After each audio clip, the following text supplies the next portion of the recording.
Tai laba diena. Tai iš tikrųjų yra smagu kalbėti ne apie maistą. Tai šiandien šiek tiek apie kitą temą, tai yra apie komunikaciją. Kur čia tas?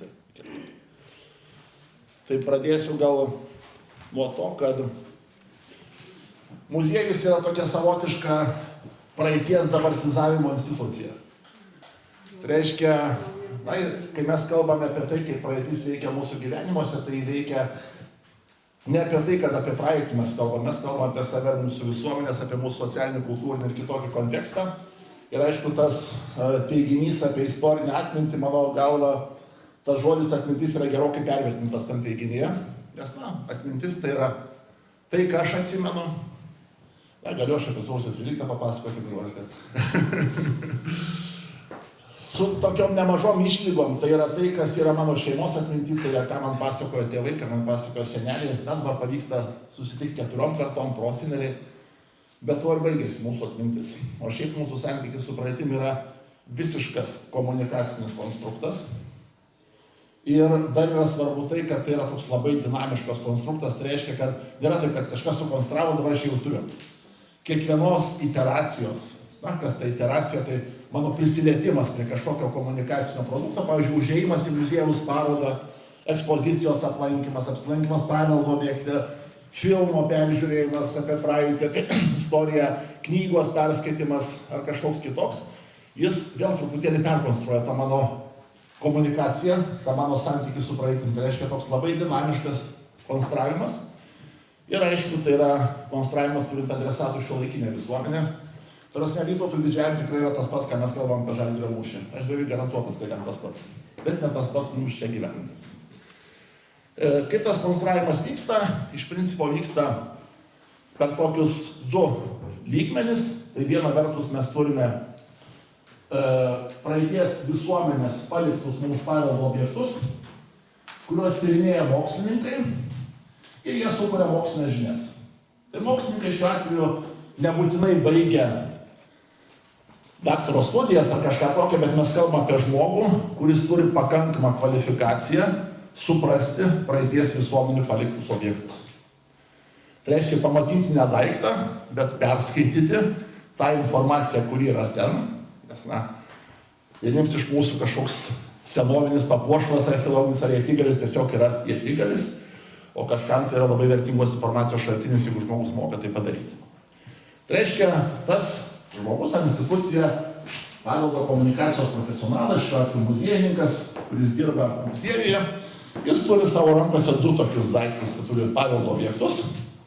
Tai vėlgi muziejui labai svarbu, kad muziejaus esmė yra tikri paveldo objektai, mes jų nepakeisim jokiais, nežinau, sukurtais virtualiai ir kažkaip virtualybė gali būti papildymas, bet čia kita tema ten būna. Ir mokslinės žinias.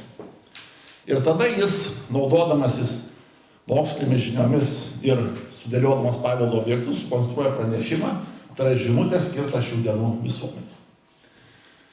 Gramatika, tai yra kaip aš iš tų daiktų sukonstruoju žinutę, tai yra mano asmeninė interpretacija. Nes kiekvienas ir kiekviena iš mūsų, kai mes žiūrime į daiktus, skaitom tas knygas, lankom muziejų ekspozicijas, mes patiriam skirtingus jausmus. Ir tai yra mano asmeninis santykis su praeitim. Dabar, kai kalbam apie tą asmeninę interpretaciją, tai iš tikrųjų gali atrodyti, kad kiekvienas žmogus praeitį interpretuoja skirtingai. Tai reiškia, kiek čia mūsų sėdi šitoje patalpoje, tiek mes turėsim interpretacijų. Bet iš tikrųjų interpretacijos nėra tokios individualios. Ir mes norim ar nenorim, tyčia ar netyčia, glaudžiamės prie tokio konstrukto kaip naratyvas, kuris yra savotiškas rėmelis, kuris įrėmina mano asmeninę interpretaciją. Tai reiškia, aš galiu tą rėmelį paeiti vieną pusę, galiu paeiti kitą pusę, bet kažkurioje vietoje atsimušiu tą rėmelį ir aš jame būsiu. Tai aš, kai jeigu su studentais apie komunikaciją sakau, kas yra svarbu suprasti, kaip tie rėmeliai, kaip tie naratyvai veikia. Nes vieną, kai aš jį taikau netyčia, tiesiog man taip išeina. Neįmanoma paveldo komunikacija be to rėmelio. Kita, kai aš sąmoningai suprantu ir taikau. Kodėl tai yra svarbu? Dėl to, kad mano auditorija arba mano klausytojai, žiūrovai taip pat turi tą rėmelį. Ir tai reiškia, kad jeigu aš sukonstruoju kažkokį pranešimą, išsiunčiu kažkuriai auditorijai, jų rėmelis veikia kaip filtras, kuris gali visiškai atmesti mano pranešimą ir visiškai jo nepriims. Nu, pavyzdžiui, čia buvo apie tą sovietinį užsimintą dalyką, daugelis žmonių atmesdavo tas visas partijos ekspozicijas dėl to, kad jų rėmelis, nu, tarkim, žmogus, kuris gyveno dar tarpukarį per Antrą pasaulinį karą ir po jo, na, kalbėti apie proletarinę revoliuciją Lietuvoje, nu, taip sakykime, nelabai buvo priimtina. Jis žinojo truputėlį kitokius dalykus ir tas rėmelis atmeta. Gali būti, kad tas rėmelis išskaido mano pranešimą, įsileidžia kažkokį tai dalį gabaliuką ir perkonstruoja taip, kaip jiems priimtina. Ir tada aš sakau, palauk, aš to niekada nesakiau, aš to nenorėjau su komunikuoti, kodėl jie taip suprato. Tai dėl to, kad mano rėmelis netitiko jų rėmelio. Jie pasidarė taip, kaip ir tas naratyvas suveikė. Dabar, naratyvų gali būti įvairių. Praktiškai bet kuri idėja, kuri egzistuoja tikrovėje, gali tapti naratyvu. Na, koks, pavyzdžiui, veganizmas, ar ne? Nevalgymas jokio gyvulinės kilmės produkto. Jis gali tapti naratyvu, gali būti, mes kaip konstruojame labai daug komunikacinių pranešimų to naratyvo kontekste. Jau nešnekant apie religijas, netikėjimą, kažkokias politinės pažiūras ar kitas idėjas.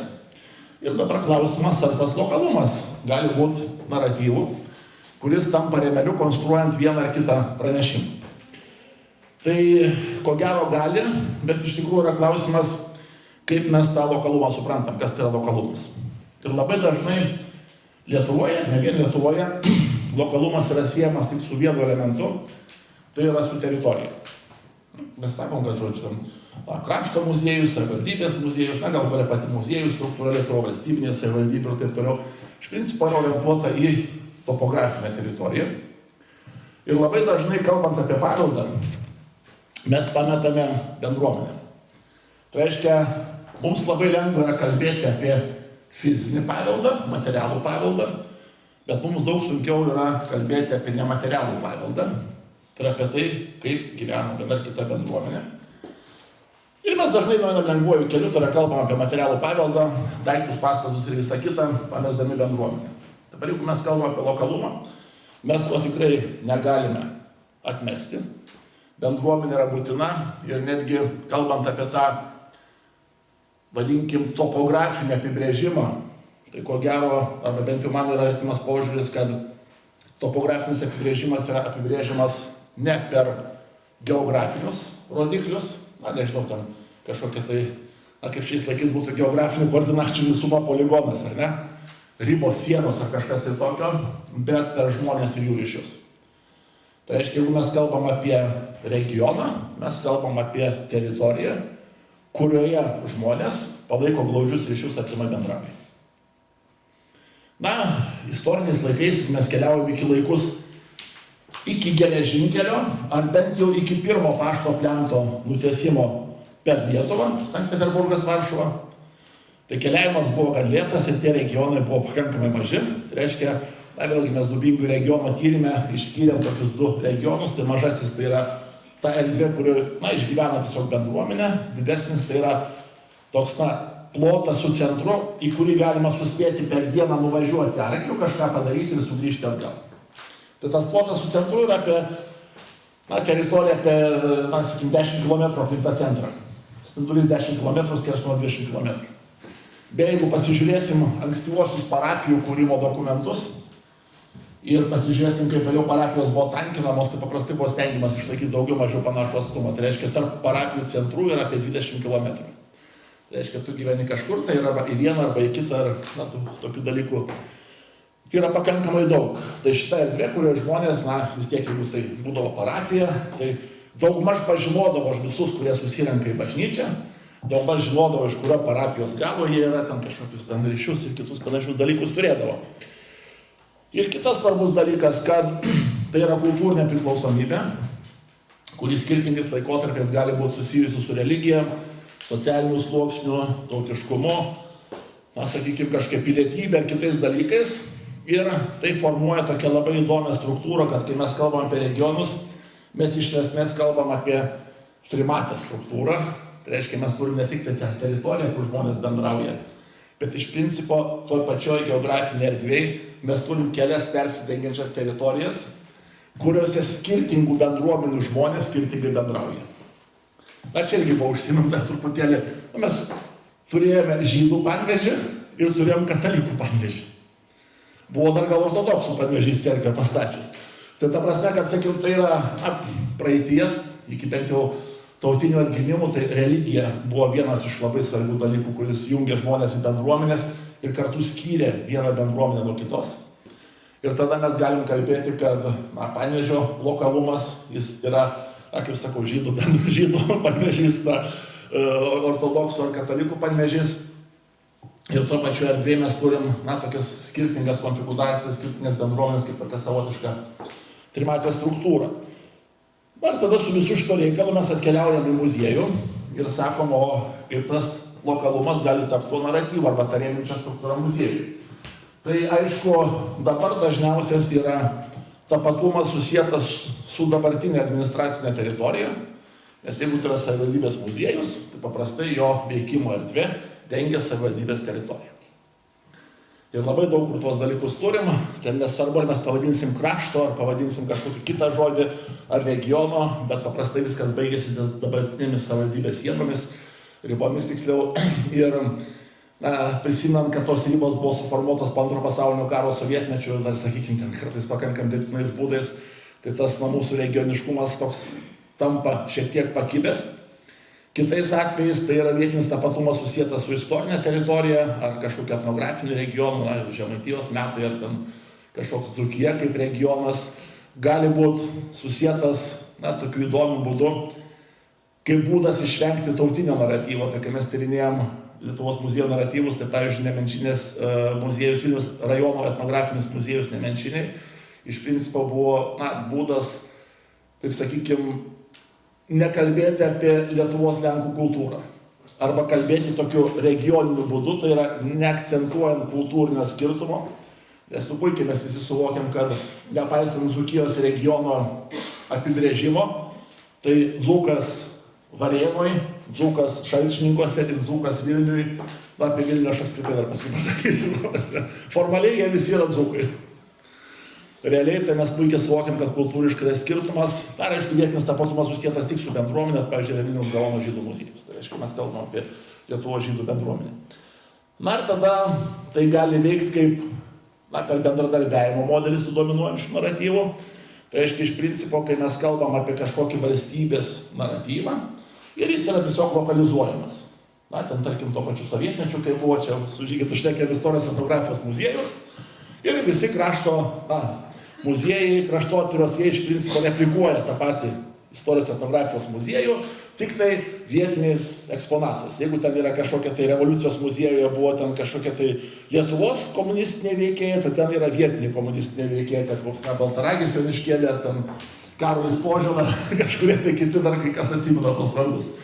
Tai reiškia, iš principo yra to centrinio lokalizavimas per vietinius eksponatus.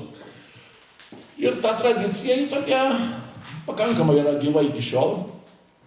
Tai keliaujant per krašto muziejus ir stebint jų ekspozicijas, dažnai neapleidžia tas vienodumo jausmas. Tai gerai, mes esam kažkiek suprantam ir apie istoriją, apie archeologiją, ir apie eksponavimą, bet, sakykime, to tokio kartais nevienodumo jausmo aš truputį pasigendu ir, aišku, tai vėlgi nekuria man atsiranda labai lengvuoju būdu, bet, pavyzdžiui, mano galva, taip strategiškai įdomus sprendimas buvo padarytas su regioninių parkų lankytojų centrais, nes gamta Lietuvoje, jeigu tu nesi gamtininkas, irgi visur vienoda, šiaip jau. Skirtumo tarp, nežinau, platelių kokio arba ir tarp sartų, tai gamtininkams taip, aš suprantu, yra milžiniškas skirtumas, bet man kaip negamtininkų man yra visiškai vienoda ta gamta. Gražus ežeras, nežinau, ten nendrės auga, čiulba nendrinukės, bet jie pasirinko sąmoningai kiekvienam centrui sukurti tapatumą. Tai reiškia, ten kažkur akmenys, kažkur stumbrai Krekenavoje, kažkur tai, sakim, ežeras, kažkur tai istorija Dubingas ar kažkas tokio. Tai va tas buvo įdomus dalykas, kaip išeiti iš to vienodumo jausmo. Ir aišku, Lietuvoje muziejai juda labai gera šitą linkmę, man labai patinka krašto muziejai, ta prasme, tas judėjimas, vietinio tapatumo ir to lokalumo ieškojimas. Aišku, kartais tai yra konfliktas su dominuojančiu naratyvu. Tarkim, Jašiūnų dvare tai vienu metu buvo labai tas endekiškas, lenkiškas naratyvas komunikuojamas toks, kad toks, bet tas net ne Vilnijos lenkiškas, bet tas toks, tai gali būti ir toks požiūris, tas dalykas. Dabar ką duoda lokalų naratyvų, arba kokios problemos gali atsirašti iš lokalaus naratyvo muziejuje, tai yra tokio platesnio konteksto komunikacija. Tai prasme, kad nei vienas regionas ir nei viena bendruomenė niekad negyveno kapsulėje. Tai reiškia, jeigu mes kertam viską ties, nežinau, kalbėdami apie molėtus, kertam ties Utenos molėtų ribą, tai čia irgi per pietų šnekėjom, tai kokia nors šiaurinė visa molėtų regiono dalis priklausė Utenos parapijai filijų pavidalu ir tai buvo beje Žemaičių vyskupija iki 26 metų.